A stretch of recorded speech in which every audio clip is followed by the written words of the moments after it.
اب 5ویں رکوع سے در حقیقت بنی اسرائیل پر اللہ کی طرف وہ چارج شیٹ عائد کی جا رہی ہے جو ان کے جرائم پر مبنی ہے، جو انہوں نے اپنی تاریخ کے دوران جن کا ارتکاب کیا.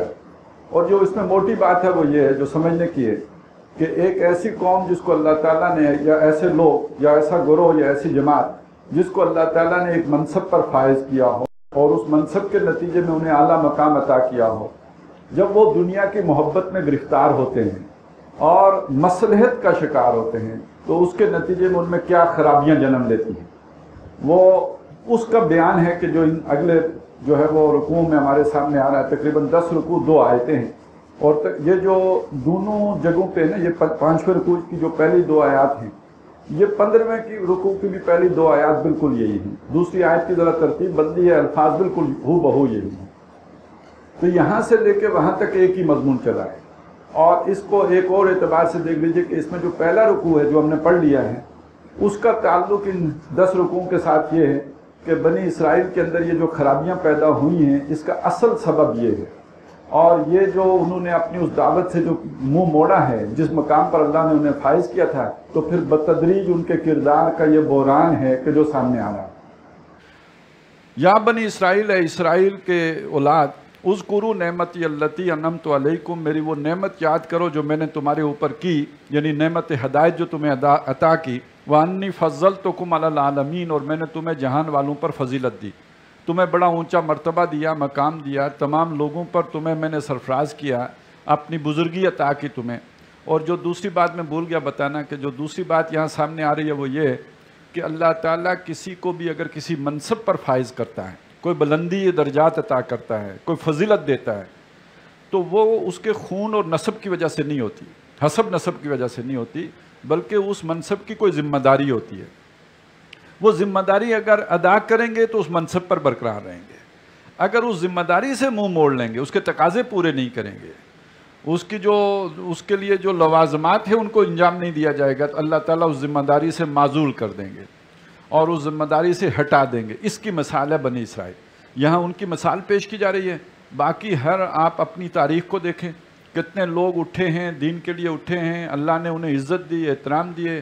ان کے جو متوسلین متعلقین تھے اللہ نے ان کو بھی عزت دی، لیکن جب وہ دنیا کے پیچھے پڑے تو اس کے بعد من و سلوہ کی جگہ انہوں نے کہا کہ ہم آلو پیاز کھائیں گے، تو پھر نتیجہ یہ نکلا کہ ان کو اللہ تعالیٰ نے ایک فرقہ بنا دیا. جیسے بنی اسرائیل اب ایک فرقہ ہیں، ایسے امت مسلمہ میں بھی کتنے فرقے بن گئے. حالانکہ کسی مجدد نے کھڑا کیا تھا وہ کام، اور ان کے ساتھ جو شامل ہوئے تھے انہوں نے وہ قربانیاں دی تھی، اور بعد میں وہ فرقے بنتے چلے گئے. ابھی بھی جو بڑے، جن کو اللہ تعالیٰ نے بڑا اونچا مقام دیا ہو، اپنے دین کی خدمت پر مامور کیا ہو، جب وہ ان تقاضوں سے انحراف کریں گے تو اس کے نتیجے میں یہی خرابیاں پھر ان میں بھی در آئیں گی جو بنی اسرائیل میں در آئی تھی. وَاتَّقُوا يَوْمًا، اور ڈرو اس دن سے، لا تجزی نفس عن نفس شیئا، جس دن کوئی جان کسی جان کے کچھ کام نہیں آئے گی. وَلَا يُقْبَلُ مِنْهَا شَفَاعَةٌ، اور نہ ہی اس سے کوئی شفاعت، کوئی سفارش قبول کی جائے گی. وَلَا يُؤْخَذُ مِنْهَا عَدْلٌ، اور نہ ہی اس سے کوئی بدلہ یا فدیہ لیا جائے گا. وَلَا هُمْ يُنصَرُونَ، نہ وہ مدد دیے جائیں گے. یہ پہلی بات اصولی کہی گئی کہ اصل میں ایک مسلمان امت کے اندر یا ایک اصولی گروہ کے اندر، جماعت کے اندر خرابی پہلی جو پیدا ہوتی ہے وہ آخرت کے بارے میں بد عقیدگی ہے. کہ وہ اس میں جب بھی یہ نرمی آ گئی کہ یہ جو کام میں کر رہا ہوں یہ نہ بھی کیا، نمازیں پڑھ لیں، اس کے بدلے میں نجات پا لوں گا. یہ کام نہ بھی کیا تو تب بھی یہ جو چھوٹی نیکی کا کام ہے، عمرے کیے، حج کیے، خدمت کی، اس کے بدلے میں مجھے نجات مل جائے گی. تو پھر اتنا مشکل کام کون کرے؟ انہا لکبیرۃ، وہ کبیر کام کرنے کے لیے پھر کون تیار ہوگا؟ پھر اس سے نیچے جب ٹھنڈی چھاؤں میں ہی جنت مل سکتی ہو تو اس طرف کیوں جائے گا؟ اور پھر اس میں یہ خرابیاں آتی ہیں کہ تم تو بخشے بخشائے ہو، تمہاری جنت تو تمہارا ہی مقدر ہے، اور تمہیں فلانا سفارش کر کے بچا لے گا، اور فلانا تمہارے یہ جگہ پہ بول لے گا. تو یہ ساری خرابیاں پھر کردار میں آ جاتی.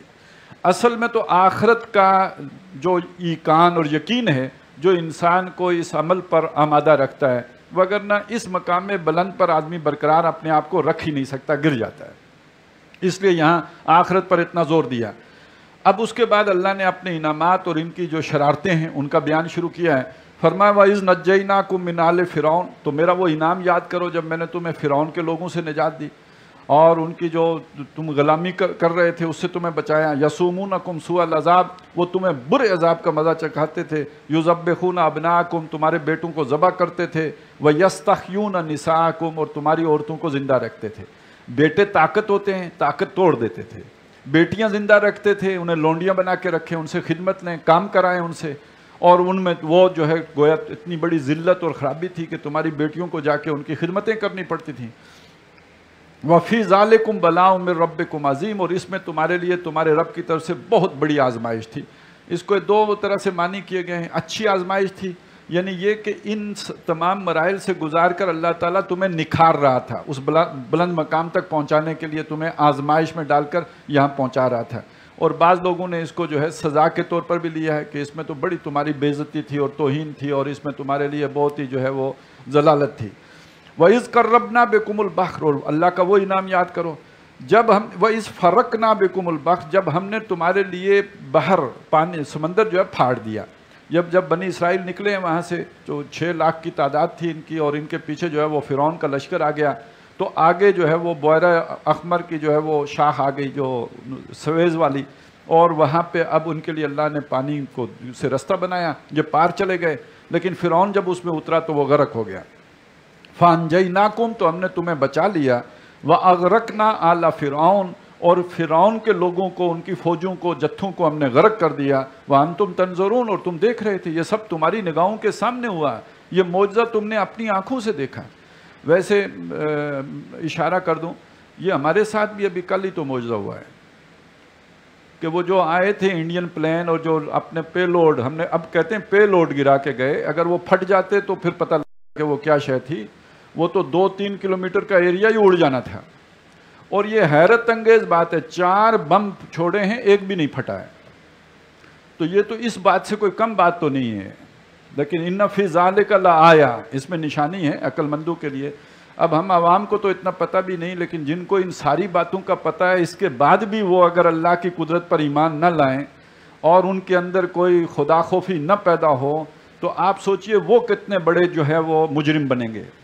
تمہاری نگاہوں کے سامنے اتنا بڑا معجزہ اللہ تعالیٰ نے کیا ہے کہ تمہیں جو ہے وہ سمندر سے پار پہنچا دیا، ان کو غرق کر دیا. اور یہ جو یہ بالکل صحیح بات، آپ کسی سے بھی پوچھیں کہ کیا ہوا یہ فروری کے آخر میں اور مارچ کے شروع میں، تو بالکل معجزانہ طور پہ اللہ نے بچایا. وگرنہ ان کا پروگرام تو یہ تھا، وہ وہاں سے شروع ہونا تھا کام، اور 1 مہینہ انہوں نے ہماری ٹھوکا ٹھاکی کرنی تھی، اور اس کے بعد انہیں بالکل جو ہے وہ ان کی سمجھ کے مطابق ان کے لیے کوئی رکاوٹ باقی نہیں رہنی تھی. وہ کارپٹ بمبنگ ہوتی، اور وہ بم استعمال ہوتے، یا وہ میزائل کے جو 2 کلومیٹر کا پورا ایریا اڑا دیتے ہیں ایک ہی دفعہ. تو یہ کتنی بڑی تباہی تھی جو آ رہی تھی، لیکن اللہ نے ٹال دی، اتنی آسانی سے ٹال دی. وَأَنْتُمْ تَنْظُرُونَ، تم دیکھ رہے، آپ اور میں نہیں دیکھ رہے تھے تو وہ تو دیکھ رہے تھے جو دیکھ رہے تھے، جن کے سامنے ہو رہا تھا سب. وَإِذْ وَعَدْنَا مُوسَىٰ 40 لَيْلَةً، اور یاد کرو کہ جب ہم نے وعدہ لیا موسیٰ سے 40 راتوں کا. یہ اب وہاں سے جب نکلے اور صحرائے سینا میں اترے ہیں، تو اب وہاں سے حضرت موسیٰ علیہ السلام کو اللہ نے 40 راتوں کے لیے بلا کے تورات عطا کی. ثُمَّ اتَّخَذْتُمُ الْعِجْلَ، اب موسیٰ علیہ السلام ادھر گئے، پیچھے قوم نے بچھڑے کو معبود بنا لیا. مِن بَعْدِهِ، ان کے بعد. وَأَنْتُمْ ظَالِمُونَ، اور تم ظالم تھے. یہ ظلم تھا بہت بڑا جو تم نے کیا، کیونکہ شرک سب سے بڑا ظلم ہے. اِنَّ شِرْكَ لَظُلْمٌ عَظِيمٌ، اور تم نے شرک کا ارتکاب کر دیا. ثُمَّ عَفَوْنَا عَنْكُمْ، ہم نے پھر بھی تمہیں معاف کر دیا. اتنا بڑا گناہ ہم نے معاف کر دیا. من بعد ذالک، اتنے بڑے گناہ کے بعد بھی. لعلکم تشکرون، تاکہ تم شکر گزار بنو. ادھر سے بچایا، ادھر تم نے یہ جو ہے حرکت کی بجائے شکر گزار بننے کے، ہم نے پھر بھی صرف نظر کیا اور تمہیں معاف کر دیا. وگرنہ یہ جرم ایسا تھا، اگرچہ کہ کچھ لوگوں کا تھا، 70,000 لوگوں کا، لیکن یہ کہ یہ تو پوری اجتماعیت اس کے نتیجے میں رگڑے میں آ جاتی. لیکن ہم نے تم سے درگزر کیا. لعلکم تشکرون، تاکہ یہ شکر بھی مانو کہ وہ کیسا مہربان رب ہے کہ ہم نے اتنی بڑی نافرمانی کی اور اس نے پھر بھی ہم پر عنایت کی، پھر بھی مہربانی کی. وَإِذْ آتَيْنَا مُوسَى الْكِتَابَ وَالْفُرْقَانَ، اور یاد کرو جب ہم نے موسیٰ کو کتاب اور فرقان دی. یہ تورات ہی کی 2 صفاتیں، کتاب یعنی احکام، اس میں جو کتب علیکم الصیام جیسے ہے، جو چیزیں فرض کی گئی ہیں، جو احکام دیے گئے ہیں، اور فرقان جو حق و باطل میں تمیز کر دے، اس کا وہ بیانیہ، وہ نیریٹو جو حق کو باطل سے ممیز کر دے، علیحدہ کر دے، چھان کے دکھا دے. لعلکم تہتدون، تاکہ تم سیدھی راہ پر گامزن ہو سکو. وہی ہدایت. اہدنا الصراط المستقیم ہی کے لیے تو کتاب دی تھی تاکہ تم سیدھی راہ پر گامزن ہو۔ وَإِذْ قَالَ مُوسَىٰ لِقَوْمِهِ، اور یاد کرو موسیٰ نے جب اپنی قوم سے کہا یا قومی، اے میری قوم، اِنَّكُمْ ظَلَمْتُمْ أَنفُسَكُمْ، تم نے بڑا ظلم کیا اپنی جانوں پر، بِاتِّخَاذِكُمُ الْعِجْلَ، بچڑے کو معبود بنا کر، یہ شرک کر کے تم نے اپنی جانوں پر بڑا ظلم کیا ہے۔ فَتُوبُوا إِلَىٰ بَارِئِكُمْ، تو اپنے پیدا کرنے والے کی جناب میں توبہ کرو۔ اور یہ توبہ جو ہے صرف الفاظ سے نہیں ہوگی، اور توبہ الفاظ سے ہوتی بھی نہیں، اس کے لیے جو ہے کچھ کفارہ ادا کرنا پڑتا ہے۔ فَتُوبُوا إِلَىٰ بَارِئِكُمْ فَاقْتُلُوا أَنفُسَكُمْ، پس اپنے آپ کو قتل کرو۔ یہ اپنے آپ کو قتل کرنے کا مطلب یہ ہے کہ جن لوگوں نے اس شرک کا ارتکاب کیا ہے ان کو قتل کیا جائے گا، وہ مرتد ہو گئے۔ مرتد جو ہے وہ واجب القتل ہے، یہ اللہ کا فیصلہ ہے اور یہ تورات میں موجود ہے، اور حضرت موسیٰ علیہ السلام اس فیصلے پر عمل درآمد کروا رہے ہیں۔ اور اس کا طریقہ یہ ہوگا کہ اپنے رشتہ دار کو خود قتل کرو، تو جب اپنے ہی قبیلے کے لوگوں کو خود مارو گے تو گویا اپنے آپ ہی کو مار رہے ہو۔ فَاقْتُلُوا أَنفُسَكُمْ، یعنی ہر قبیلہ اپنے مجرموں کو خود سزا دے، کیونکہ دوسری قبیلے کا آدمی سزا دے گا تو وہ برادریوں کا مسئلہ کھڑا ہو جائے گا، لہذا اپنے قبیلے کے لوگوں کو خود سزا دو۔ یہ ہے اصل میں قتل مرتد کی سزا۔ اچھا یہ ہے کیوں؟ اب بات سمجھ لیجئے، یہ اگر وہ بات سمجھ میں نہ آئے تو یہ مرتد کا مسئلہ سمجھ میں نہیں آتا ہے۔ جو مسلمان امت ہوتی ہے یا جو حقیقی اسلامی سوچ پر کوئی گروہ یا جماعت کھڑی ہوتی ہے وہ ایک نظریاتی جماعت ہوتی ہے، جیسے بنی اسرائیل ایک نظریاتی جماعت ہے، جیسے محمد رسول اللہ صلی اللہ علیہ وسلم نے جو جماعت بنائی وہ ایک نظریاتی جماعت تھی۔ اس نظریاتی جماعت کے اندر ہر وقت اس نظریے کی کمٹمنٹ کا لیول اگر بلند رہے گا تو وہ ڈیووشن بھی ہوگی، احسار بھی ہوگا، قربانی بھی ہوگی۔ جو ہی وہ کمٹمنٹ ہو، جیسے کہا گیا نا کہ کتاب کو مضبوط پکڑو، اس مضبوطی میں جو ہی کمی آئے گی تو انسان کے جان و مال کے احسار میں قربانی کمی آ جائے گی۔ یہ کمی نظریے سے انحراف پر منتج ہوگی۔ ایسے گند کو اگر جماعت کے اندر سے صاف نہ کیا جائے، پرجنگ نہ کی جائے، تطہیر نہ کی جائے، تمخیص نہ کی جائے، تو وہ رفتہ رفتہ پوری جماعت گندی ہو جائے گی۔ یا جیسے پھوڑا نکلتا ہے تو اس کا گند صاف کرنا پڑتا ہے، تو اس جماعت کے اندر سے بھی وہ لوگ کہ جو انحطاط کا شکار ہو گئے ہوں، جو مرتد ہو گئے ہوں، جو نظریے سے انحراف کر رہے ہوں، ان کو اپنے سے کاٹنا پڑتا ہے۔ اور چونکہ انبیاء کی جب جماعت ہوتی ہے تو اس سے باہر کہیں اسلام موجود ہی نہیں ہوتا، لہٰذا پھر یہ ہے کہ ان کا سوائے قتل کے اور کوئی بنیاد نہیں رہتی۔ یہ تورات کا حکم تھا، اور قرآن مجید نے تورات کے اس حکم کو منسوخ نہیں کیا۔ تو اللہ کا اگر حکم کوئی ہو، اس کا ذکر قرآن کر دے کہ یہ حکم تھا، اور اس کو قرآن نے منسوخ نہ کیا ہو تو وہ برقرار رہے گا، وہ ختم نہیں ہوگا۔ تو اس لیے اسلام میں آج بھی مرتد کی سزا جو ہے وہ قتل ہے۔ جو ارتداد کر دے پھر جائے دین سے، اسے قتل کیا جائے گا۔ اور یہ تطہیر ہر اس نظریاتی جماعت کی ضرورت ہوتی ہے، وگرنہ یہ کہ پھر وہ لوگ اسے فرقہ بنا دیں گے۔ رفتہ رفتہ جب ایسے لوگ آئیں گے اس جماعت کے اوپر کے کیڈرز میں، تو وہ پھر پوری جماعت کو اس ایک مصلحت پسند جماعت بنا کے رکھ دیں گے، اور پھر اس کے اندر یوں سمجھیے کہ وہ انحراف اوپر کی سطح پہ آ جائے گا۔ اس لیے یہ پرجنگ بہت ضروری ہوتی ہے۔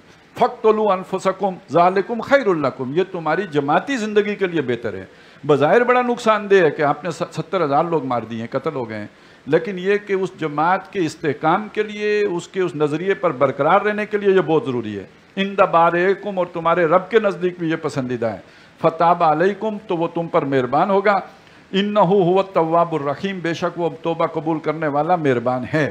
وَإِذْ قُلْتُمْ يَا مُوسَىٰ، اور اے بنی اسرائیل تم اپنی یہ شرارت یاد کرو جب تم نے کہا اے موسیٰ لن نؤمن لک، ہم تیری بات نہیں مانیں گے، تیرا مطالبہ پورا نہیں کریں۔ یہاں ایمان کی بات نہیں ہے، یہاں جو بھی مطالبہ ان کے سامنے رکھا گیا تھا اس کے بارے میں انہوں نے کہا کہ ہم یہ نہیں مانیں گے، حتیٰ نر اللہ جہرتاً، جب تک کہ ہم اللہ کو اپنے سامنے نہ دیکھ لیں۔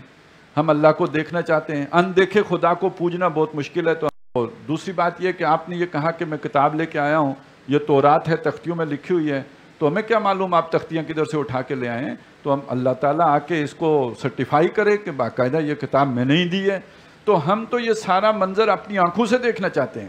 فَأَخَذَتْكُمُ الصَّاعِقَةُ، تو تمہیں ایک تیز آواز نے، ایک چنگاڑ نے، بجلی نے آ لیا، وَأَنْتُمْ تَنْظُرُونَ، اور یہ بھی تمہارے سامنے ہوا، تمہیں اپنی اس گستاخی کی سزا دی گئی۔ ثُمَّ بَعَثْنَاكُمْ مِنْ بَعْدِ مَوْتِكُمْ، اس چنگاڑ کے نتیجے میں تم مر گئے، ہم نے تمہیں پھر زندہ کر دیا تمہارے مر چکنے کے بعد، لعلکم تشکرون، کہ اب تو شکر مانو، اللہ علیکم الغمامہ، اب یہ ذرا سوچئے، ہم نے تمہارے اوپر سائبان کر دیا بادلوں کا، یعنی ایک صحرا ہے جس میں سے ایک 6 لاکھ افراد کا ایک گروہ جو ہے وہ میوے سفر ہے، کتنا ایریا ہے، اب وہ صحرا کی دھوپ پہ وہ کیسے سفر کریں، اور ان کے پاس اس دھوپ سے بچنے کا کوئی سامان نہیں، ہم نے ابر بھیج دیا، ہم نے بادل بھیج دیے جو تمہارے اوپر سایہ فگن ہو گئے، یعنی آپ دیکھیے کیا لاڈ پیار ہو رہا ہے، وَأَنزَلْنَا عَلَيْكُمُ الْمَنَّ وَالسَّلْوَىٰ، اور ہم نے تم پر من و سلوہ اتارا، یہ من رات کو جو ہے وہ کچھ جیسے ہوتی ہے شبنم، اس طرح کے وہ بوندیں ہوتی تھیں جو جم جاتی تھیں اور وہ ان کے لیے جو ہے خوراک کا کام کرتی، اور جو سلوہ ہوتا تھا یہ بٹیر کی طرح کا پرندہ رات کو گول کے گول آ جاتے اور وہ آرام سے ان کو پکڑ کے اپنے جو نوش جان کرتے، کُلُوا مِن طَیِّبَاتِ مَا رَزَقْنَاکُم، جو ہم نے رزق تمہیں دیا ہے اس میں سے کھاؤ، وَمَا ظَلَمُونَا، اور انہوں نے ہم پر ظلم نہیں کیا، ہمارا کوئی نقصان نہیں کیا، وَلَٰكِن كَانُوا أَنفُسَهُمْ يَظْلِمُونَ، اپنی جانوں کا نقصان کیا، جب اللہ کے مطالبے پورے نہیں کیے، جب دین پر وہ ثابت قدم نہیں رہے، جب ایثار و قربانی کی تاریخ رقم نہیں کر سکے تو ہمارا کچھ نہیں نقصان کیا ہے، اپنا ہی نقصان کیا ہے، خود ہی ذلیل ہوئے، خود ہی خوار ہوئے، خود ہی اس مقام و مرتبے سے گرے، وَإِذْ قُلْنَا، اور یاد کرو جب ہم نے کہا اُدْخُلُوا هَٰذِهِ الْقَرْيَةَ، اس بستی میں داخل ہو جاؤ، فتح ہو گئی وہ بستی، اب وہ بستی جو ہے اس میں داخل ہونا ہے، لیکن یہ کہ مسلمان فوج جب کسی علاقے کو فتح کرے تو اسے وہاں پہ کیسے جانا چاہیے، وہ ایسے وہاں اس کی ایک مثال آئی، فَكُلُوا مِنْهَا حَيْثُ شِئْتُمْ رَغَدًا، تو یہاں سے جو تمہیں ملے وہ کھاؤ جو ہے فراغت سے، وَادْخُلُوا الْبَابَ سُجَّدًا، لیکن دروازے سے داخل ہونا، شہر کی فصیل ہے اور اس کا ایک دروازہ ہے، مین جو گیٹ ہے اس کا شادرہ، وہاں سے تم جب شہر میں داخل ہو تو اکڑتے ہوئے نہیں، پھنے خانی سے نہیں، اتراتے ہوئے نہیں، بلکہ عاجزی سے سجدہ کرتے ہوئے، اب ظاہر ہے سجدہ کرتے ہوئے بندہ چل نہیں سکتا، مطلب یہ ہے کہ عاجزی سے داخل ہو، تمہارے اندر جو ہے وہ تکبر نہیں ہونا چاہیے، وَقُولُوا خِطَّةٌ، اور استغفار کرتے ہوئے، اللہ سے دعا کرتے ہوئے، استغفار کرتے ہوئے، عاجزی اور انکسار سے داخل ہو، نَغْفِرْ لَكُمْ خَطَايَاكُمْ، ہم تمہاری خطائیں معاف کر دیں گے، وَسَنَزِيدُ الْمُحْسِنِينَ، اور نیکوکاروں کو ہم مزید بھی دیں گے، فَبَدَّلَ الَّذِينَ ظَلَمُوا قَوْلًا، تو جو ظالم تھے انہوں نے اس بات کو تبدیل کر دیا، غیر الذی قیل لہم، ایک ایسی بات سے جو انہیں نہیں کہی، جو انہیں کہی گئی تھی اس کے بغیر ایک بات سے بدل دیا اس بات کو، یعنی وہ جو تھا حتتن، اس کو انہوں نے کہا ہنتتن، یعنی گندم ملے گی، من و سلوہ کھا کھا کے ہم جو ہے وہ اک گئے، اب ہمیں جو ہے کھانے کے لیے جو ہے وہ گندم میسر آئے گی، اور چیزیں میسر آئیں گی،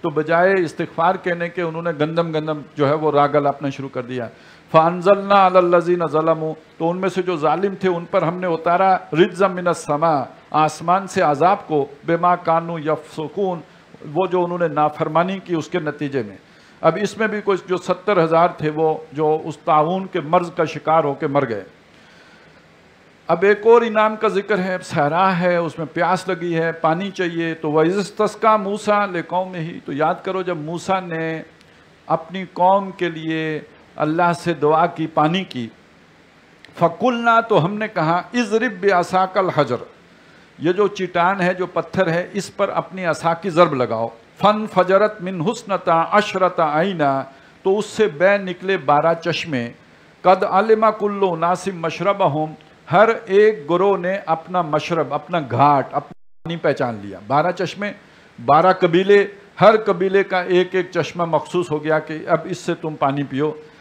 کلو وشربو، کھاؤ پیو، من و سلوہ بھی اتر رہا ہے، یہ پانی بھی ہے، کھاؤ پیو، من رزق اللہ، اللہ کے اس رزق میں سے، وَلَا تَعْصَوْا فِي الْأَرْضِ مُفْسِدِينَ، لیکن یہ کہ زمین میں فساد مچاتے نہ پھرو، اللہ کی نافرمانی نہ کرو، اللہ کی حدود کو پامال نہ کرو، وَإِذْ قُلْتُمْ يَا مُوسَىٰ، اور اپنی یہ شرارت بھی یاد کرو جب تم نے کہا اے موسیٰ، لَن نَصْبِرَ عَلَىٰ طَعَامٍ وَاحِدٍ، ہم ایک ہی طرح کے کھانے پر صبر نہیں کر سکتے، قناعت نہیں کر سکتے، اب یہاں پہ وہ بات بہت کھل رہی ہے، آپ نے دنیا پر اللہ کے دین کے ساتھ اگر چلنا ہے، قربانیاں دیتے ہوئے چلنا ہوگا اور صبر کے ساتھ چلنا ہوگا، قناعت کر کے چلنا ہوگا، تھوڑے پہ گزارا کر کے چلنا ہوگا، اور اب اگر کسی کی خواہش ہو کہ نہیں میں نے تو ہر طرح کے فائدے اٹھانے ہیں اور خوب مزے لینے ہیں اور دنیا کی ساری نعمتیں اڑانی ہیں، تو وہ پھر دین کے وہ مطالبے پورے نہیں کر سکتا کہ جو اس مقام بلند کی وجہ سے اس پر عائد ہوتے ہیں، چنانچہ انہوں نے کہہ دیا کہ ہم ایک طرح کا کھانا نہیں کھا سکتے اب،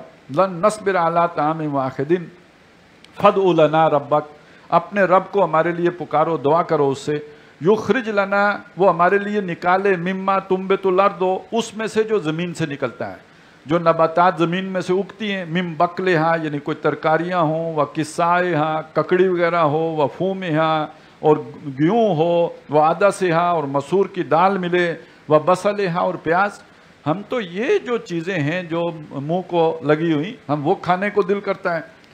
قالا، حضرت موسیٰ نے فرمایا، اتستبدلون الذی ہوا ادنی بالذی ہوا خیر، کیا تم بدل کے وہ چیز لینا چاہتے ہو جو گھٹیا ہے اس کے مقابلے میں جو اعلیٰ ہے؟ عام طور پہ اس کا ایک معنی تو یہ ہے نا کہ جو سامنے کا معنی ہے کہ من و سلوہ اعلیٰ چیز ہے اور اس کے بدلے میں پیاز اور ترکاریاں اور یہ، تو اصل میں اعلیٰ اور گھٹیا کا تو تعلق ہوتا ہے آپ کی پسند و ناپسند کے ساتھ۔ جو شے آپ کو ذائقہ دے، آپ کو مرغوب ہو، تو وہ آپ کو اعلیٰ محسوس، اس کی قیمت بھی زیادہ ہوگی، اس کی قدر بھی زیادہ ہوگی، اور جس کا آپ کو جو ہے وہ مزہ نہ آتا ہو تو وہ کتنی اعلیٰ کیوں نہ ہو۔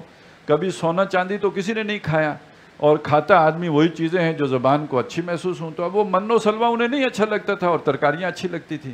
تو اصل بات کیا ہے؟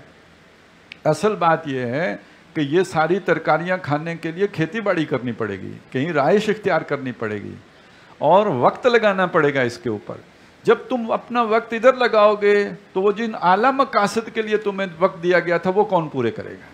یہ وہ بات تھی جس کو نبی اکرم صلی اللہ علیہ وسلم نے فرمایا تھا کہ وہ ایک وقت تم پر آئے گا کہ تم بیلوں کی دمیں مروڑو گے، یعنی کھیتی باڑی میں لگ جاؤ گے۔ اب ظاہر ہے اس کے تو اپنے تقاضے ہیں، اور اس کے بعد پھر آپ کے لیے ٹائم تو نہیں ہوگا کہ آپ دین کے وہ تقاضے پورے کر سکیں۔ تو اصل مسئلہ سمجھ لیجئے، اصل ہدایت سمجھ لیجئے کہ انسان کی پریارٹی نمبر 1، ترجیح اول دنیا نہ ہو، دین ہو، دین کے تقاضے ہوں، دین کے لیے اثار اور قربانی ہو۔ یہ نہیں تو پھر باقی بہلاوا ہے۔ آدمی اللہ کو دھوکہ دینے کی کوشش کرتا ہے تو اللہ اسے کسی اور کام میں لگا دیتا ہے، چل سجدے کرتا رہے، چل تسبیح پھیرتا رہے، چل یہ کر، اور خوش رہے کہ میں بھی بڑا دیندار ہوں۔ تو اصل دینداری سے تو تائب ہو چکا، تو ہٹ چکا، پھر چکا، اس سے تو مرتد ہو چکا۔ قالا تستبدلون الذی هو ادنی بالذی هو خیر اہبطوا مصرا فإن لکم ما سألتم، جاؤ اب جاؤ شہر میں رہو اور وہاں پہ تمہیں ملے گا جس کا تم نے سوال کیا۔ اب سیٹل ہو کے رہو گے نا کسی جگہ پہ، اور جب جہاں رہو گے تو تب یہ ساری چیزیں زمین سے نکلیں گی تو کھاؤ گے۔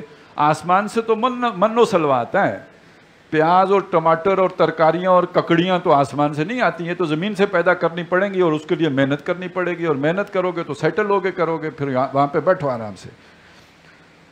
وَضُرِبَتْ عَلَيْهِمُ الذِّلَّةُ وَالْمَسْكَنَةُ، اور ان پر مسلط کر دی گئی کمزوری بھی اور جو ذلالت بھی، اور کمزوری بھی اور محتاجی بھی۔ جب آپ کھیتی باڑی کریں گے تو کہیں سے پانی آئے گا نا، لینا پڑے گا، تو محتاجی بھی ہے، اب اس سے تعلق اچھا رکھنا پڑے گا۔ اب حق کیسے بیان کریں گے؟ حق بیان کیا، ناراض ہو گیا، پانی روک لیا۔ اب تعلقات چاہیے، کاروبار بڑھانا چاہتے ہیں، کاروبار کیسے بڑھے گا؟ جتنا آپ کا تعلق کا دائرہ وسیع ہوگا اتنا آپ کا کاروبار بڑھے ہوگا۔ تو آپ نے اگر تعلق رکھنا ہے تو پھر نیکی کی دعوت کیسے دیں گے اور برائی سے روکیں گے کیسے؟ پھر تو مطلب کی بات کریں گے تب تعلق برقرار رہے گا، وگرنہ یہ کہ تعلق ختم۔ آپ کسی بہت بڑا کوئی جو کنسٹرکشن کر رہا ہو، وہ کوئی سوسائٹیاں بنا رہا ہو، لوگوں کی زمینوں پہ قبضے کر رہا ہو، آپ نے اس سے جو ہے فنڈ لینے ہیں، مسجد میں آپ نے قالین بچھانے اس سے فنڈ لے کر، تو اب آپ اسے یہ کہیں گے کہ لوگوں کی زمینوں پہ قبضے نہ کیا کرو، پھر فنڈ ملے گا آپ کو۔ تو جب آپ نے اپنے تعلقات برقرار رکھنے ہیں تو پھر ادھر تو آپ نے سودے بازی کرنی، یہ محتاجی ہو گئی ہے اب آپ کی، اور یہ محتاجی اس لیے ہوئی ہے کہ آپ اپنی دنیا کو وسیع کرنا چاہتے ہو۔ آپ اگر قناعت کر لو تو محتاجی کوئی بھی نہیں ہے۔ فقر قرآن اصل شہنشاہی است، اور اسی کے نتیجے میں پھر مسکنت آ جاتی ہے، کمزوری، پھر انسان فیصلہ ہی نہیں کر پاتا کہ میں حق بات کہوں تو کیسے کہوں، کہنے کے نتیجے میں تعلق منقطع ہو جائے گا، اس وقت پھر رحمی رشتوں کا بڑا وہ دلیل دے کے آدمی اپنی جان بچاتا ہے۔ تو وَضُرِبَتْ عَلَيْهِمُ الذِّلَّةُ وَالْمَسْكَنَةُ وَبَاءُوا بِغَضَبٍ مِّنَ اللَّهِ، وہ اللہ کا غضب کما کے لوٹے۔ وہ جو آیا اهدنا الصراط المستقیم صراط الذین انعمت علیہم غیر المغضوب علیہم، جن پہ تیرا غضب نہیں ہوا، معلوم ہوا جن کو اللہ نے ہدایت دی انہوں نے ہدایت کے بدلے میں گمراہی خرید لی تو اللہ کا ان پر غضب ہو گیا۔ فَبَاءُوا بِغَضَبٍ مِّنَ اللَّهِ، وہ اللہ کا غضب کما کے لوٹے۔ ذَلِكَ بِأَنَّهُمْ، اور یہ اس لیے ہوا كَانُوا يَكْفُرُونَ بِآيَاتِ اللَّهِ، وہ اللہ کی آیات کا کفر کرتے تھے۔ اب دیکھیے بنی اسرائیل نے اللہ کی آیات کا اس معنی میں کفر نہیں کیا کہ ہم نہیں مانتے. کفر کس معنی میں کیا؟ ان پر عمل نہیں کرتے تھے، ان کے تقاضے نہیں پورے کرتے تھے. وَيَقْتُلُونَ النَّبِيِّينَ بِغَيْرِ الْحَقِّ، وہ بھی مسلمان تھے لیکن نبیوں کو ناحق قتل کر دیتے تھے. کیوں؟ نبی ان کو اصل دین کی دعوت دیتے تھے اور وہ روایتی دین کو چھوڑنے کے لیے تیار نہیں تھے. جو بھی ان کے جو علماء جنہوں نے وہ ان کا بنایا ہوا تھا، جو ان کے پادری تھے یا جو پنڈت تھے یا جو پروہت تھے یا جو بھی ان کے مذہبی پیشوا تھے، وہ اور تھا. جو نبی پیش کرتے تھے وہ اور ہوتا تھا. حالانکہ دونوں ایک ہی کتاب کے ماننے والے ہوتے تھے، لیکن اس کا نتیجہ یہ نکلتا تھا کہ نبی بیچارے ان کے ساتھ تو عوام نہیں ہوتی تھی. عوام تو اس کے ساتھ ہوگی جو اسے ہفتے کے دن مچھلیاں پکڑنے کے طریقے سکھائے. اس لیے کہ وہ اگر نبی کی بات مانیں تو 6 دن بھوکے رہیں، 7ویں دن مچھلیاں آئیں، اس دن پکڑ نہیں سکتے تو پکا بھوکا رہنا ہے.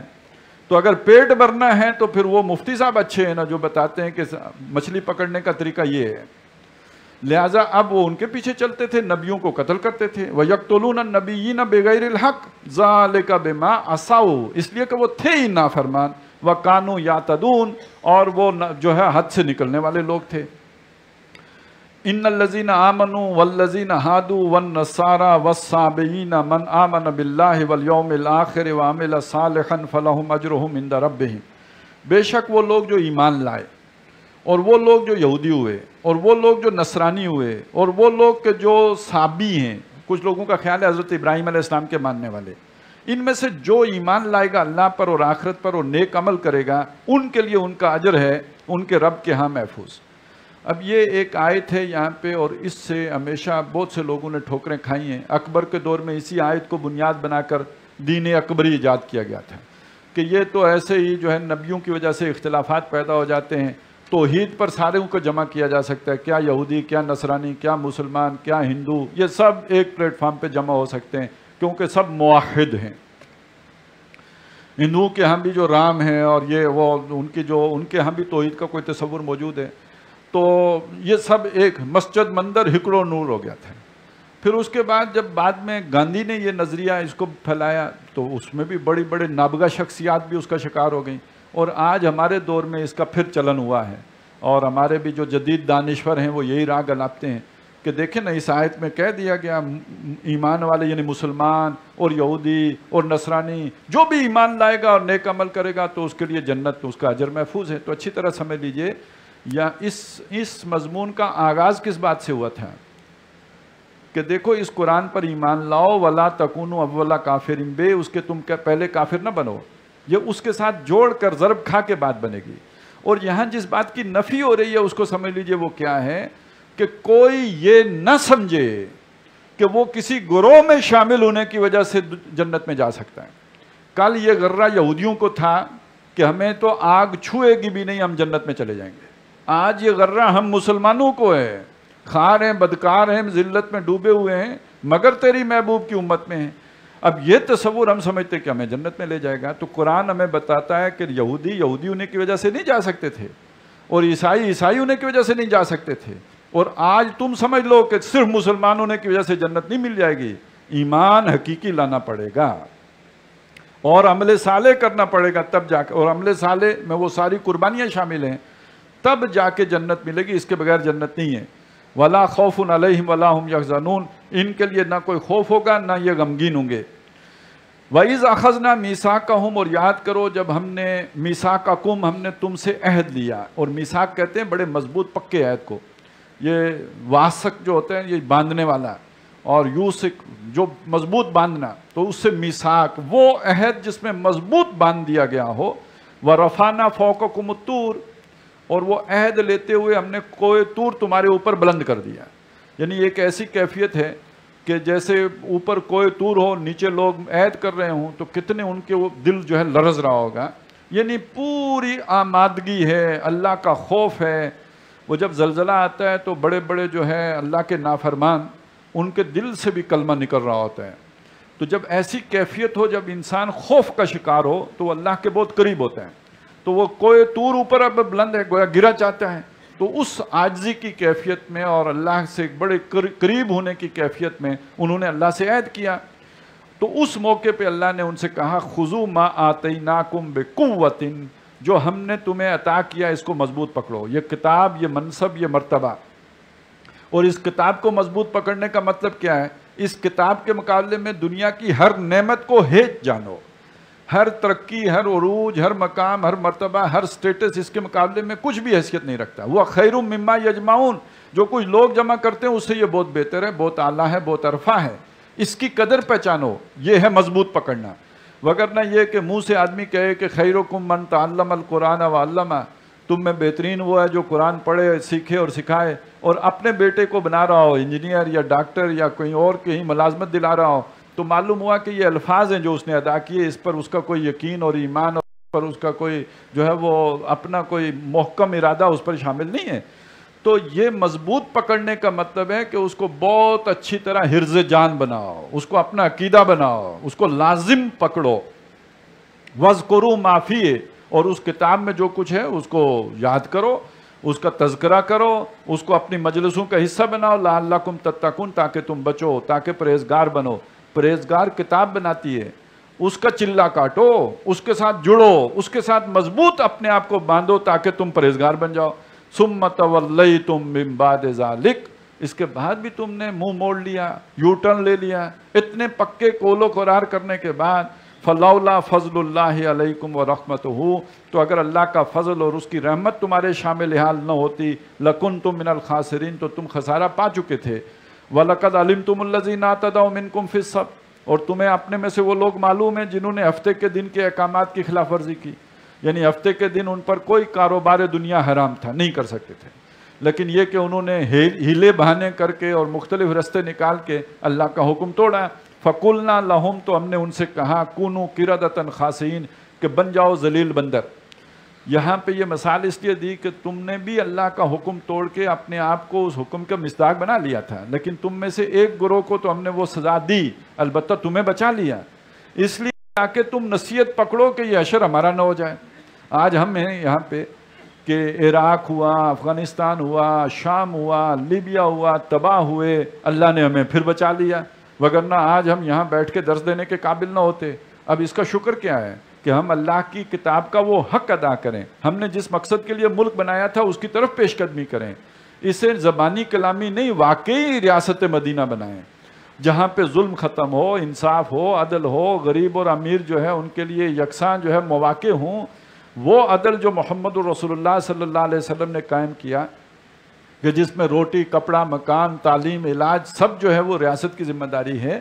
تو وسائل کئی لا یکون دولتم بین الاغنیاء منکم، دولت تمہارے غنیوں ہی کے درمیان گردش نہ کرے. تو یہ ایک جو جسے کہتے ہیں ایک منصفانہ یا کم از کم یہ کہ جس کے اندر ایک عدل و انصاف ہو، اس طرح کا ایک نظام انصاف قائم کریں. یہ سارا جو ہے اس کا تقاضا ہے پھر پورا کریں. تو اللہ تعالیٰ نے تو ایک کو تو بندر بنا دیا، لیکن تمہیں اس نے پھر بھی موقع دیا. تمہارے سے کچھ لوگوں کو تو سزا دی لیکن باقیوں کو نہیں دی.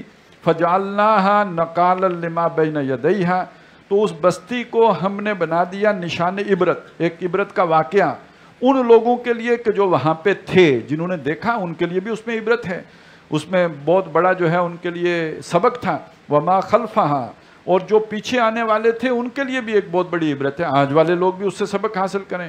وَمَوْعِظَةً لِّلْمُتَّقِينَ، اور متقی پرہیزگار لوگوں کے لیے اس میں نصیحت ہے. وَإِذْ قَالَ مُوسَىٰ، اور یاد کرو جب موسیٰ نے کہا لِقَوْمِهِ، اپنی قوم کو، اِنَّ اللَّهَ يَأْمُرُكُمْ أَن تَذْبَحُوا بَقَرَةً، کہ بے شک اللہ تعالیٰ نے تمہیں حکم کیا ہے کہ گائے ذبح کرو. قَالُوا أَتَتَّخِذُنَا هُزُوًا، انہوں نے سب سے پہلے کہا کہ اے موسیٰ تو ہم سے مذاق تو نہیں کر رہا ہے، یہ جسے ہم کہتے ہیں نا تم سیریس ہو، واقعی اللہ نے یہ حکم دیا ہے. قَالَ أَعُوذُ بِاللَّهِ أَنْ أَكُونَ مِنَ الْجَاهِلِينَ، حضرت موسیٰ نے فرمایا میں اللہ کی پناہ طلب کرتا ہوں کہ میں جاہلوں میں سے بنوں. یعنی مذاق کرنا ایک بات ہوتی ہے، چلیں لوگ مذاق کر لیتے ہیں، لیکن اللہ کا رسول اللہ کے حوالے سے مذاق کرے یہ تو بہت جاہل آدمی کا کام ہے. اللہ پر بات رکھ کر کوئی بھی ایسی بات نہیں کرتا. قالو، انہوں نے کہا ادع لنا ربک، ہمارے لیے اپنے رب کو پکارو، یعنی رب سے پوچھو، یبین لنا ما ہی، وہ ہمیں واضح کر کے بتائے کہ یہ بکری، یہ گائے کیا شے ہے، کلیئر کرے. اچھا، یہ جو مجھے یہ آیات پڑھتے ہوئے ایک خاص معاملہ یاد آ جاتا ہے، اور اس خاص معاملے میں پڑھ کر یہ آیات یاد آ جاتی ہیں، اور وہ معاملہ ہے سود کا. یہ سود کا کیس چل رہا ہوتا ہے عدالت میں، آج کل بھی کبھی کبھی تاریخ لگی جاتی ہے بیچارے کی، تو آپ کو میں کہوں گا وہاں جایا کریں، جا کے تماشا دیکھیں، وہاں یہی پوچھا جاتا ہے یہ سود کیا ہے۔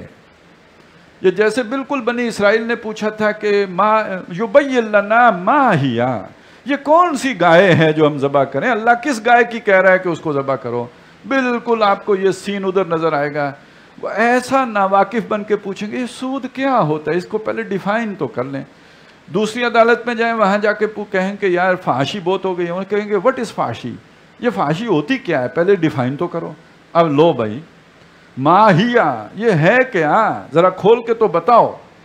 قال انہ یقول انہا بقرۃ، اب حضرت موسیٰ نے کہا کہ اللہ تعالیٰ فرماتا ہے کہ وہ ایک گائے ہے، لا فارض ولا بکر، نہ بوڑھی ہے نہ کنواری ہے، اوانم بین ذالک، دونوں کے درمیان ہے، بڑھاپے اور کنوارے پن کے، نوجوانی کے درمیان ہے۔ فَفْعَلُوا مَا تُؤْمَرُونَ، یہ اشارے ہو گئے، کوئی بھی، اب دیکھیے اس میں ابھی تعین کچھ بھی نہیں ہے کسی خاص گائے کا، ایک پہلے تو یہ حکم ہوا گائے ذبح کرو، کوئی بھی پکڑ کے ذبح کر دیتے حکم پورا ہو جاتا ہے۔ ایک سوال پوچھا تو اب بھی یہ کہا کوئی ایک گائے ہے کہ جو نہ بوڑھی ہے نہ کنواری ہے، درمیانی عمر کی ہے، تو اس طرح کی کوئی گائے پکڑ کے ذبح کر لیتے، لیکن یہ فَفْعَلُوا مَا تُؤْمَرُونَ، جس کا تمہیں حکم دیا گیا ہے کر گزرو۔ قالوا، انہوں نے کہا ادعُ لنا ربک، آپ پھر پوچھئے اپنے رب سے، یبین لنا ما لونھا، کہ وہ ہمیں واضح کر کے بتائے کہ اس گائے کا رنگ کیا ہے۔ قال انہ یقول انہا بقرۃ، حضرت موسیٰ نے فرمایا اللہ تعالیٰ کہتا ہے کہ وہ ایک گائے ہے، صفراء فاقع لونھا، زرد رنگ کی ہے اور خوب گہرا زرد رنگ ہے اس کا، تسر الناظرین، دیکھنے والوں کو مسرور کر دیتی ہے، جو دیکھتا ہے وہ سرور میں آ جاتا ہے، دیکھ کے مزہ آ جاتا ہے۔ قالوا ادع لنا ربک، انہوں نے کہا اچھا اپنے رب سے پھر پوچھئے، یبین لنا، وہ ہمیں خوب کھول کر بتائے، ما ہیا، یہ کس قسم کی گائے ہے، ان البقرہ تشابہ علینا، اس گائے نے تو ہمیں شبے میں ڈال دیا ہے، وَإِنَّا إِنشَاءَ اللَّهُ لَمُهْتَدُونَ، باقی آپ ہماری نیت پر شبہ نہ کریں، حسن ظن کریں، ہم یقیناً اگر اللہ نے چاہا تو ہدایت پر ہوں گے، ہماری نیت میں خرابی نہیں، لیکن ہم یہ چاہتے ہیں پہلے واضح ہو جائے یہ گائے کون سی ہے جو ہم نے ذبح کرنی ہے، بہت کلیئر، یہ نہ ہو کہ دو ذبح کرنی پڑ جائیں، ایک ذبح کر کے ہٹیں، اللہ کہے یہ وہ نہیں تھی، تو ہم اس لیے پہلے کلیئر کرنا چاہتے ہیں یہ کون سی گائے ہے۔ قال انہ یقول انہا بقرۃ، اب حضرت موسیٰ نے فرمایا کہ اللہ تعالیٰ فرماتا ہے کہ وہ ایک گائے ہے، لا ذلول، وہ محنت کرنے والی، یعنی اسے ہل وغیرہ میں نہیں جوتا جاتا، اس سے کوئی کام نہیں لیا جاتا، تثیر الارض، کہ وہ زمین میں جوتی جاتی ہو، ولا تسقی الحرث، نہ کھیتی کو پانی دیتی ہے، وہ کنویں میں بھی وہ اس کو نہیں جوتا جاتا، مسلمۃ لا شیۃ فیہا، بے عیب ہے، اس میں کوئی داغ نہیں ہے۔ اب بہت ہی واضح ہو گئی بات۔ قالوا الآن جئت بالحق، انہوں نے کہا اب آپ نے حقیقی بات کی ہے نا، بات اب کلیئر ہوئی ہے، اب پتہ لگ گیا کہ کس گائے کی بات ہو رہی ہے۔ فذبحوها، تو انہوں نے اسے ذبح تو کر دیا، وما کادوا یفعلون، مگر کرنے والے نہیں تھے۔ اب یہ بات بتائی گئی یہاں پہ کہ جن لوگوں کا یقین نہیں ہوتا وہ اگر عمل کرتے بھی ہیں تو بس مردہ دل کرتے ہیں، وہ دلی آمادگی کے ساتھ نہیں پڑھتے، مجبوراً نماز پڑھنی بھی پڑے تو حساب دکان ہی کا جاری رکھتے ہیں، وہ کھڑے یہاں ہوتے ہیں سوچیں کہیں ہوتی ہیں، تو وہ بالکل ان کے عمل بے جان ہوتے ہیں۔ اور قربانی دینا تو ان کے لیے بالکل ہی مصیبت ہوتا ہے، اس کو لاکھ ہلوں بہانوں سے قربانی دینے سے اپنے آپ کو بچانے کی کوشش کرتے ہیں، وہ نیکی کے راستے بھی اختیار کرتے ہیں قربانی سے بچنے کے لیے۔ وَإِذْ قَتَلْتُمْ نَفْسًا فَادَّارَأْتُمْ فِيهَا، اور یاد کرو اپنی یہ شرارت، جب تم نے ایک جان کو قتل کر دیا تو پھر الزام تم ایک دوسرے پہ دھرنے لگے، واللہ ایک آدمی قتل کر کے تو بے گناہ آدمی پر الزام لگا دیا، واللہ مخرج ما کنتم تکتمون، اور اللہ تعالیٰ کھولنے والا تھا اس کو جو تم چھپاتے تھے، تمہارے جو پوشیدہ راز تھے ان کو اللہ کھولنے والا تھا۔ فَقُلْنَا اضْرِبُوهُ بِبَعْضِهَا، تو ہم نے کہا کہ وہ جو گائے ذبح کی ہے اس کا گوشت کا کوئی حصہ جو ہے اس مردہ کو مارو، اس سے مس کرو، كَذَلِكَ يُحْيِي اللَّهُ الْمَوْتَى، وہ زندہ ہوا، اس نے اپنے قاتل کا نام بتایا، تو اب اس کو دلیل بنایا اللہ تعالیٰ نے، اس طرح اللہ تعالیٰ مردوں کو زندہ کرے گا، وَيُرِيكُمْ آيَاتِهِ، اور وہ تمہیں اپنی نشانیاں دکھاتا ہے، لَعَلَّكُمْ تَعْقِلُونَ، تاکہ تم سمجھو۔ ثم قست قلوبکم من بعد ذالک، اس کے بعد بھی تمہارے دل سخت ہو گئے، فہی کالحجارہ، اور وہ پتھروں کی طرح ہو گئے، او اشد قسوہ، ان سے بھی سخت ہو گئے۔ معلوم ہوا کہ جب ایک اسلام یا ایمان کا حامل شخص اللہ کے مطالبے پورے نہیں کرتا تو جو اس کے دل پر جو مہر کی کیفیت ہوتی ہے تو وہ اس کا دل پھر پتھر سے بھی سخت ہو جاتا ہے، اس کے دل میں پھر نرمی کی کوئی گنجائش نہیں رہتی۔ ثم قست قلوبکم من بعد ذالک فہی کالحجارۃ او اشد قسوہ وان من الحجارۃ لما یتفجر منہ الانہار۔ پتھر تو بعض وہ بھی ہوتے ہیں کہ جو پھٹتے ہیں ان سے چشمے جاری ہو جاتے ہیں، ان سے چشمے نکلتے ہیں۔ وَإِنَّ مِنْهَا، اور ان میں ایسے بھی ہوتے ہیں لَمَا يَشَّقَّقُ، جب وہ پھٹ جاتے ہیں فَيَخْرُجُ مِنْهُ الْمَاءُ، ان سے پانی بہہ نکلتا ہے۔ وَإِنَّ مِنْهَا لَمَا يَهْبِطُ مِنْ خَشْيَةِ اللَّهِ، اور وہ بھی ہوتے ہیں کہ جو اللہ کی خشیت سے جھک جاتے ہیں، لڑک جاتے ہیں۔ یعنی پتھروں سے بھی کوئی خیر برآمد ہوتا ہے۔ وہ بندہ جس کا دل سخت ہو جائے اس کے اندر کوئی خیر باقی نہیں رہتا، ہر خیر سے بالکل محروم ہو جاتا ہے۔ اور یہ خاص طور پر ان اہل علم کا معاملہ ہے جو محبت دنیا میں گرفتار ہو جائیں، اس کے بعد وہ ہر خیر سے محروم ہو جاتے ہیں۔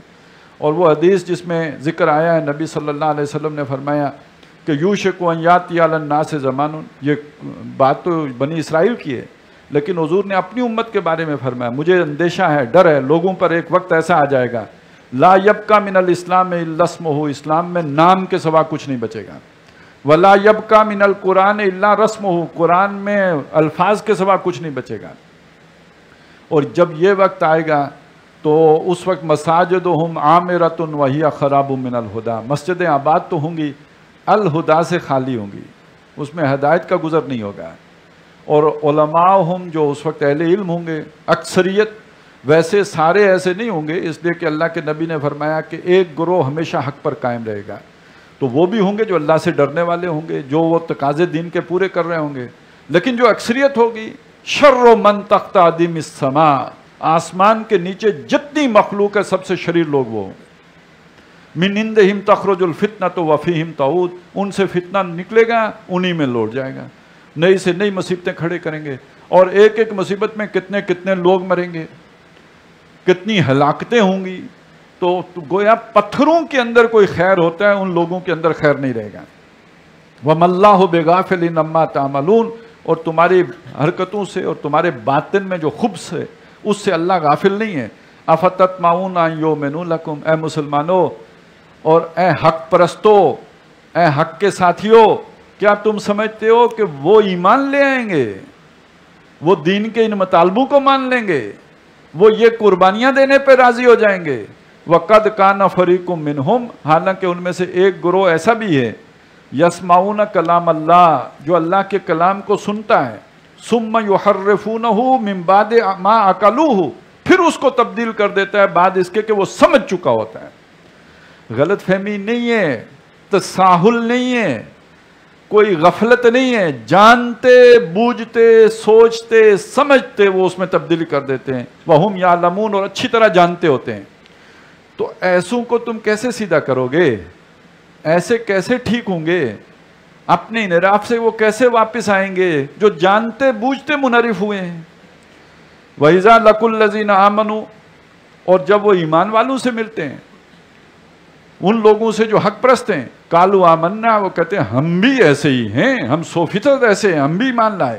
وَإِذَا خَلَا بَعْضُهُمْ إِلَىٰ بَعْضٍ، جب آپس میں ہوتے ہیں، وہ جب آپس میں مل کے خلوت میں ہوتے ہیں، جب انہیں کوئی سن نہیں رہا ہوتا، دیکھ نہیں رہا ہوتا، قالو، تو وہ کہتے ہیں اتحدثونہم، کیا تم ان کو بتا دیتے ہو، بما فتح اللہ علیکم، جو اللہ نے تم پر ظاہر کیا ہے، لیحاجوکم بہ عند ربکم، تاکہ وہ تمہارے ساتھ جھگڑا کریں تمہارے رب کے حضور۔ اب یہ مسئلہ کیا تھا؟ مسئلہ یہ تھا کسی مسلمان نے قرآن مجید کی کوئی آیت سنائی، ادھر جو سادہ لو یہودی تھا اس نے بتا دیا کہ یار ایسی ہی بات تو تورات میں بھی ہے، بات آپ کی ٹھیک ہے، تورات بھی یہی کہتی ہے۔ اب وہاں کوئی سیانہ بھی سن رہا تھا جسے معلوم ہوا کہ یہ تو ہمارا نقصان ہو گیا۔ اب وہ اپنے اس سادہ بھائی کو سمجھا رہا ہے کہ تم مسلمانوں کو کیوں بتاتے ہو کہ تورات میں یہ بات ہے؟ اس کا نقصان یہ ہوگا کہ کل جب اللہ کی عدالت میں پیش ہوں گے تو یہ مسلمان اپنے مقدمے میں یہ گواہی بھی شامل کر دیں گے، تو اس کا نقصان ہو جائے گا۔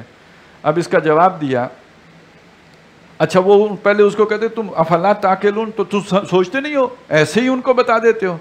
اب اس کا جواب دیا وَلَا يَعْلَمُونَ، تو کیا وہ نہیں جانتے ان اللہ یعلم ما یسرون وما یعلنون، تو اللہ کو تو سب پتہ ہے، جس کو وہ چھپاتے ہیں اس کو بھی اور جو کچھ وہ ظاہر کرتے ہیں اس کو بھی، اللہ سے کیا مخفی ہے؟ وہ نہیں بھی بتائیں گے تو اللہ تو جانتا ہی ہے کہ تم نے کیا چھپایا ہے۔ وَمِنْهُمْ أُمِّيُّونَ، اور ان میں امی لوگ ہیں، ان پڑھ۔ اب دیکھیے یہاں بات بالکل واضح ہو گئی، یہ ساری کرتوتیں کون کرتے ہیں؟ علم والے کرتے ہیں، ان پڑھ نہیں کرتے۔ ان پڑھوں کا ذکر اب آیا ہے، اکیلے آیا ہے۔ وَمِنْهُمْ أُمِّيُّونَ، ان میں ان پڑھ ہیں جو لا یعلمون الکتاب، وہ کتاب کو نہیں جانتے، انہیں نہیں پتا تورات میں کیا لکھا ہے، انہیں دین کا علم براہ راست ہے ہی نہیں، وہ ان پڑھ لوگ ہیں۔ یا یہ کہ اگر کچھ جانتے بھی ہیں تو دنیا کی باتیں جانتے ہیں، دنیا کا علم انہیں ہے۔ وہ علم آدم الاسماء والا علم تو ہے ان کے پاس، فَإِمَّا يَأْتِيَنَّكُم مِّنِّي هُدًى، یہ علم ان کے پاس نہیں ہے، اس معاملے میں کورے ہیں۔ الا امانیہ، مگر ان کی خواہشات ہیں، خواہشات یہ بھی رکھتے ہیں، اپنے اوقات ان کے دنیا میں صرف ہو رہے ہیں، خواہشات ان کی یہ ہیں کہ جنت مل جائے، وہ دولت کماتے ہیں، اسی کے لیے جیتے ہیں، اسی کے لیے مرتے ہیں، مگر عمرہ بھی کر لیتے ہیں تاکہ جنت بھی کھری رہے۔ تو کچھ ان میں امی ہیں کہ جو خواہش رکھتے ہیں کہ ان کو بھی ان کے دن بھی سنور جائیں اور جنت بھی مل جائے ان کو۔ وَإِنْهُمْ إِلَّا يَظُنُّونَ، وہ کچھ بھی نہیں ہے، بس ان کے کچھ خیالات ہیں، خود ساختہ خیالات ہیں جن کی کوئی کتابی علمی بنیاد نہیں ہے۔ فَوَيْلٌ لِّلَّذِينَ يَكْتُبُونَ الْكِتَابَ بِأَيْدِيهِمْ، تو ہلاکت و بربادی ان لوگوں کے لیے ہے جو کتاب کو اپنے ہاتھ سے لکھتے ہیں۔ عوام تو ہیں ہی جو ہے وہ ان کو تو سمجھ ہی نہیں، وہ کتاب کو جانتے ہی نہیں۔ اب ان عوام کو ورگلانے کے لیے یہ جو علم والے ہیں یہ کتاب ہاتھ سے لکھ کر ان کو پکڑا دیتے ہیں۔ ثم یقولون، پھر ان کو کہتے ہیں ھذا من عند اللہ، کہ یہ اللہ کی طرف سے ہے۔ بھائی اللہ نے حکم دیا ہے کہ ہر جمعرات کو ایک کالا بکرا پیر صاحب کو دیا کرو۔ اب اس بیچاروں کو کیا پتا اللہ نے یہ حکم دیا ہے کہ نہیں دیا، بس اس نے کہانی سنی۔ پہلے وقتوں میں جب لوگ غریب غربا ہوتے تھے تو صرف ایک پراٹھے پہ کام چل جاتا تھا کہ جمعرات کو پراٹھا لے آیا کرو، یا یہ کہ کوئی جو ہے وہ حلوے کی بات ہو جاتی تھی، یا مہینے کو 11ویں کا مسئلہ ہوتا تھا۔ اب جب پیسہ کھلا آیا ہے تو آپ نے عمرہ بھی کرانا ہے، آپ نے یہ بھی کرنا ہے، آپ نے وہ بھی کرنا ہے، تو وہ کھاتے بھی زیادہ کھل گئے ہیں۔ تو فَوَيْلٌ لِّلَّذِينَ يَكْتُبُونَ الْكِتَابَ بِأَيْدِيهِمْ، لکھتے ہاتھ سے ہیں۔ ثُمَّ يَقُولُونَ، پھر کہتے ہیں ھذا مِنْ عِندِ اللَّهِ، یہ اللہ کی طرف سے حکم ہے۔ لِيَشْتَرُوا بِهِ ثَمَنًا قَلِيلًا، تاکہ اس کے ذریعے سے دنیا کے کچھ فائدے اٹھا لیں، اللہ کی آیات کو بیچ کر اپنا مقام اور مرتبہ اور حیثیت بنا لیں۔ فَوَيْلٌ لَّهُم مِّمَّا كَتَبَتْ أَيْدِيهِمْ، تو ہلاکت و بربادی ہے ان کو ان کے ہاتھوں سے کے لکھے پر۔ وَوَيْلٌ لَّهُم مِّمَّا يَكْسِبُونَ، اور ہلاکت و بربادی اس پر بھی ہے کہ اس کے میں جو انہوں نے کمائی کی ہے، اللہ کے دین کو بیچ کر، اللہ کے دین کو مصلحت کی نظر کر کے، اللہ کے دین کا کتمان کر کے، شہادت حق کو چھپا کر، انہوں نے اتنا بڑا جرم کیا ہے کہ جو کچھ دنیا کی کمائی کی ہے وہ سب ہلاک و برباد ہونے والی ہے۔ وَقَالُوا، اور انہوں نے کہا، اب دیکھیے جب تک عقیدہ نہ خراب ہو یہ گمراہی نہیں آ سکتی۔ اب اس کا ذکر کیا، وَقَالُوا، انہوں نے یہ کہا، لَن تَمَسَّنَا النَّارُ إِلَّا أَيَّامًا مَّعْدُودًا، ہمیں آگ نہیں چھوئے گی مگر گنتی کے چند دن، بس ایک ڈبکی اللہ لگائے گا اور پار بیڑا۔ قُل، فرمائیے، اتخذتم عند اللہ عہدًا، کیا تم نے اللہ سے کوئی عہد لے رکھا ہے؟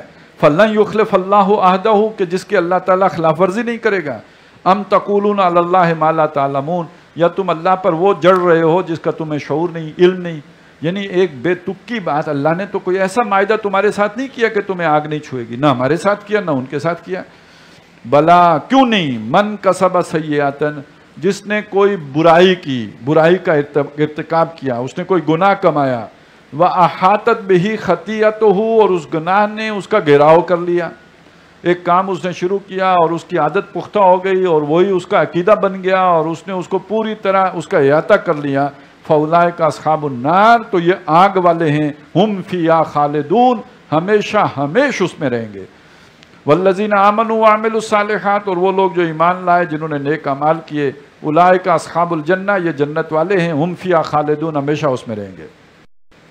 وَإِذْ أَخَذْنَا مِيثَاقَ بَنِي اسرائیل، اور یاد کرو جب ہم نے بنی اسرائیل سے عہد لیا، لا تعبدون الا اللہ، کہ تم اللہ کے سوا کسی کی عبادت نہیں کرو گے، وہی جو قرآن کی دعوت تھی، یا ایھا الناس اعبدوا ربکم، تو یہی عہد بنی اسرائیل سے لیا، وبالوالدین احسانا، ماں باپ سے حسن سلوک کرو گے، وذی القربا اور قریبی رشتہ داروں کے ساتھ، والیتامی اور یتیموں کے ساتھ، والمساکین اور محتاجوں کے ساتھ، وقولوا للناس حسنا اور لوگوں سے بھلی بات کرو، نیک بات کرو، نرم بات کرو، واقیموا الصلاۃ اور نماز قائم رکھو، وآتوا الزکاۃ اور زکوٰۃ دیتے رہو، ثم تولیتم یہ عید پکا کول قرار کرنے کے بعد تم پھر گئے، الا قلیلا منکم سوائے تم میں سے تھوڑوں کے، وانتم مورزون اور تم ہو ہی پھرنے والے، کنی کترانے والے، وَإِذْ أَخَذْنَا مِيثَاقَكُمْ اور یاد کرو تم اپنا وہ وعدہ، لا تسفکون دماءکم کہ تم خون خرابہ نہیں کرو گے، آپس میں جو ہے وہ خون نہیں بہاؤ گے،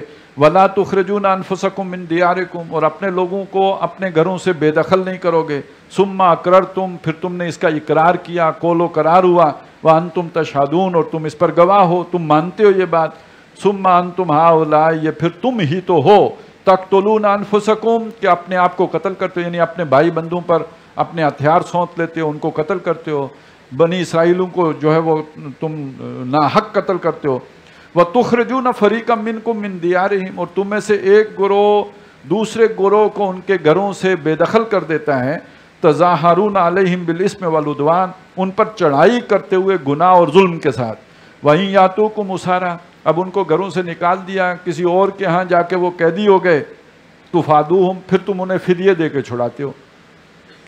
اب تم جو ہے چاہتے ہو کہ ان کو، چونکہ ایک حکم یہ ہے تورات کا کہ اگر کوئی بنی اسرائیلی کسی غیر اسرائیلی کے ہاتھوں میں قید ہو تو بنی اسرائیلی کی ذمہ داری ہے کہ فدیہ دے کے اسے چھڑائیں۔ اب وہ قید اس لیے ہوا تھا کہ تم نے نکال دیا، تمہاری پروٹیکشن میں رہتا تو قید ہی نہ ہوتا، لیکن جب قید ہو گیا تو تم نے فدیہ دے کے چھڑایا۔ وَهُوَ مُحَرَّمٌ عَلَيْكُمْ إِخْرَاجُهُمْ حالانکہ ان کا وہاں سے بے دخل کرنا ہی تم پر حرام تھا۔ أَفَتُؤْمِنُونَ بِبَعْضِ الْكِتَابِ تو کیا تم کتاب کے ایک حصے کو مانتے ہو، یعنی یہ کہ جو تم نے جس حکم پر عمل کیا کہ فدیہ دے کے چھڑا لیا اس پر تو تمہارا ایمان ہے، وَتَكْفُرُونَ بِبَعْضِ اور دوسرے کا تم کفر کرتے ہو، یعنی یہ کہ جو حکم تھا کہ تم نے انہیں نکالنا نہیں ہے اس حکم کو تم نے نہیں مانا، فدیہ دے کے چھڑانے والا حکم مان لیا اور نہ نکالنے والا حکم تم نے نہیں مانا، تو کیا تم کتاب کے ایک حصے کو مانتے ہو اور دوسرے کو مانتے نہیں؟ فما جزاء من یفعل ذلک منکم اب اصول دیا کہ تم میں سے اس شخص کی کوئی سزا نہیں ہے جو اس حرکت کا ارتکاب کرے کہ ایک حصے کو کتاب کے کو مانے اور دوسرے حصے کو نہ مانے، الا خزی فی الحیات الدنیا سوائے اس کے کہ اللہ تعالیٰ اسے دنیا کی زندگی میں رسوا کرے، وَيَوْمَ الْقِيَامَةِ يُرَدُّونَ إِلَىٰ أَشَدِّ الْعَذَابِ اور قیامت کے دن اسے سب سے زیادہ شدید عذاب میں ڈال دے، اور سب سے شدید عذاب ہمیں معلوم ہے منافق کا ہے، تو اس کا مطلب ہے یہ نفاق کا جو ہے وہ رویہ ہے۔ اور اب جو بات میں نے شروع کی تھی کہ یہ اب جو ساری تاریخ آ رہی ہے بنی اسرائیل کی، یہ سورہ بقرہ کے دوسرے رکوع سے تعلق رکھتی ہے۔ وہ لوگ جن میں نفاق پیدا ہو گیا، وہ لوگ جو جان و مال کی بازیاں کھیلنے کے لیے تیار نہ ہوں، قربانیاں نہ دے سکیں، جو محبت کا امتحان پاس نہ کر سکیں، ان کے اندر یہ خرابیاں پیدا ہوتی ہیں، لہذا سزا بھی پھر وہی نفاق والی۔ اور منافق ہے جو درک اسفل میں ہوگا، ان المنافقین فی الدرک الاسفل من النار، اور یہاں پہ وہی بات کہی گئی کہ وہ سب سے زیادہ شدید عذاب میں ڈال دیے جائیں، کہ کچھ پر عمل کر رہے ہیں اور کچھ پر عمل نہیں کرتے۔ اچھا کس پر کرتے ہیں اور کس پر نہیں کرتے؟ جو آسان ہے اس پر کرتے ہیں، جو مشکل ہے اس پر نہیں کرتے، جو دل کی مرضی کے مطابق ہے اس پر کرتے ہیں، جو دل پر جبر کرنا پڑے اس پر نہیں کرتے۔ اسے دوسرے رکوع میں کیا کہا تھا کہ جب روشنی ہوتی ہے تو چلتے ہیں، جب اندھیرا چھاتا ہے تو رک جاتے ہیں۔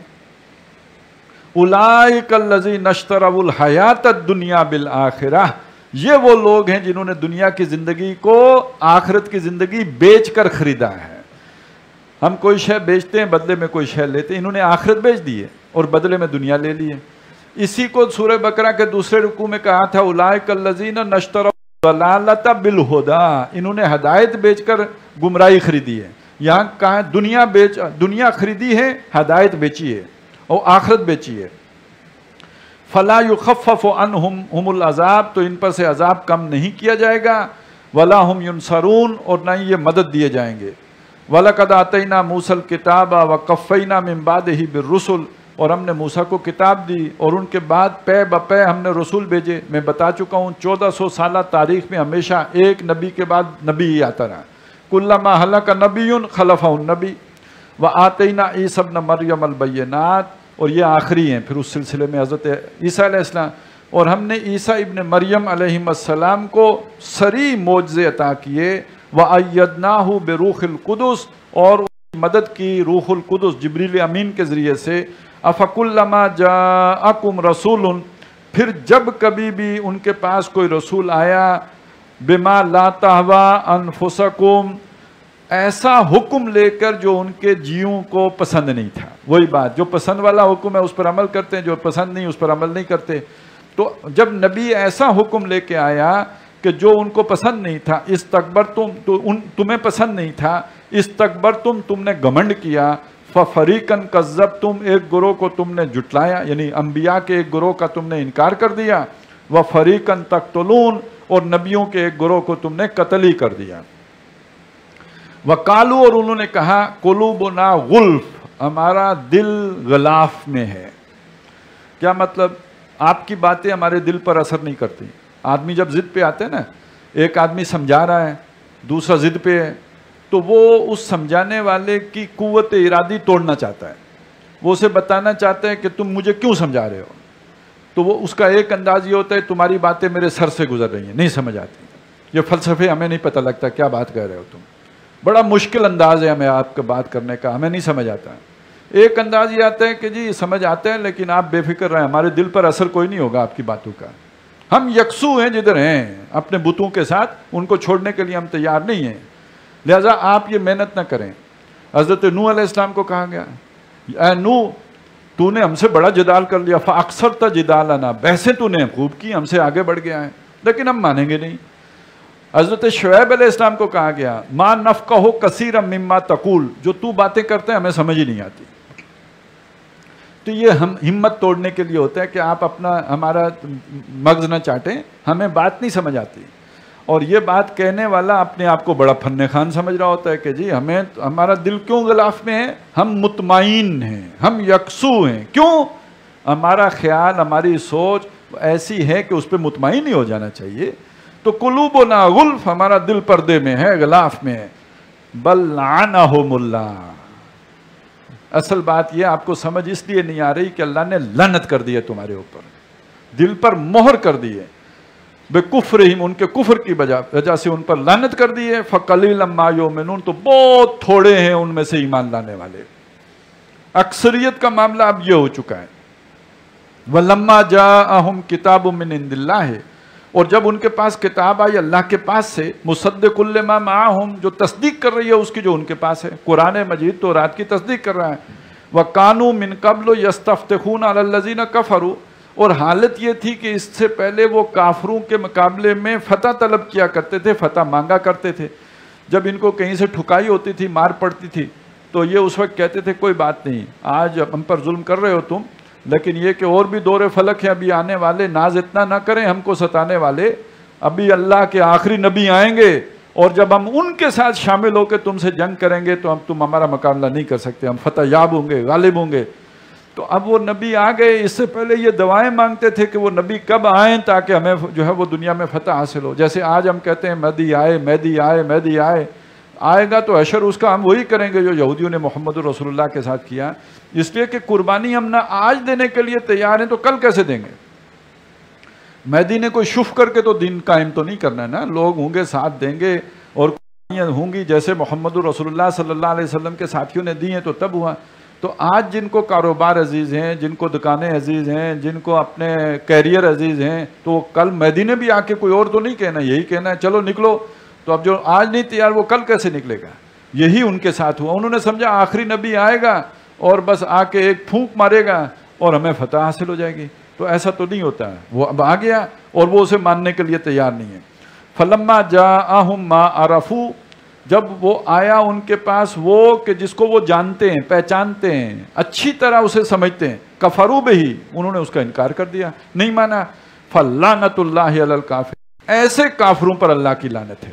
ایک وہ کافر ہے جو کافر ہے مگر اسے حق کا پتہ نہیں، ایک وہ کافر ہے جس کو حق کی سمجھ آ گئی، یوں سمجھے اس کے گھر کی دولت ہے، بنی اسرائیل کے تو گھر کی دولت تھی، اس کے باوجود نہیں مانا، تو ایسے کافروں پر اللہ کی لعنت ہے۔ بئس ما اشتروا بہ انفسہم، بڑی بری چیز ہے جس کے بدلے میں انہوں نے جو بیچا ہے انہوں نے اپنے آپ کو ان یکفروا کہ انہوں نے کفر کیا بما انزل اللہ اس کا کہ جو اللہ نے نازل کیا ہے. اور یہ کفر کیوں کیا؟ بغین ضد کی وجہ سے. اس کی بات ہم کیوں مانیں؟ ہم بنی اسماعیل کی بات کیوں مانیں؟ ان ینزل اللہ من فضلہ کہ اللہ نے نازل کر دیا ہے اپنے فضل سے علی من یشاء جس پر اس نے چاہا من عبادہ اپنے بندوں میں سے.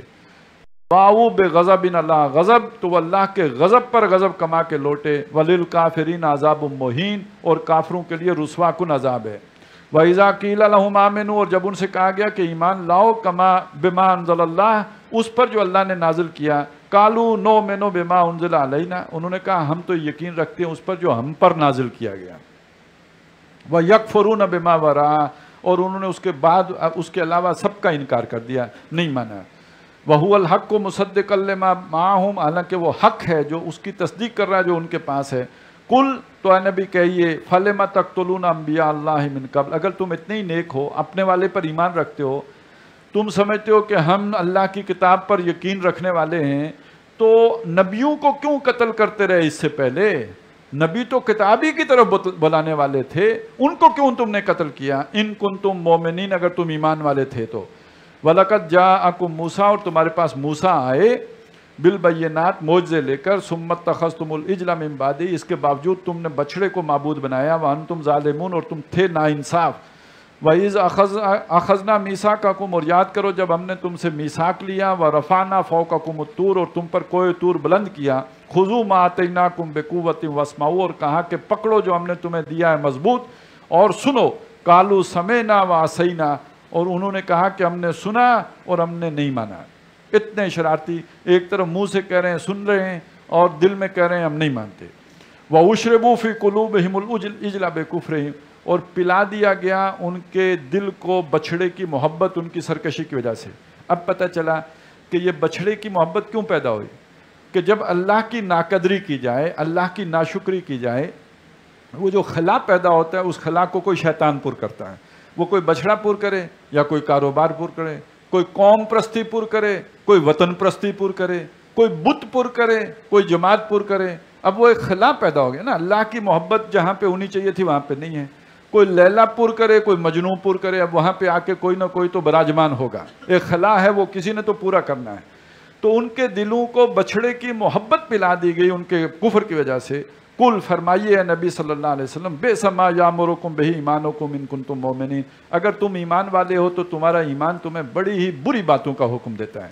اب ہم بھی ایمان والے ہیں، ذخیرہ اندوزی ہم کرتے ہیں، ملاوٹ ہم کرتے ہیں، دودھ میں بھی ملاوٹ کرتے ہیں اور اس میں ایسے کیمیکل ملا دیتے ہیں جو زہر ہیں جو بچے پیتے ہیں. اگر ہم ایمان والے ہیں تو پھر ہمیں ایمان بڑی نیکیاں سکھا رہا ہے.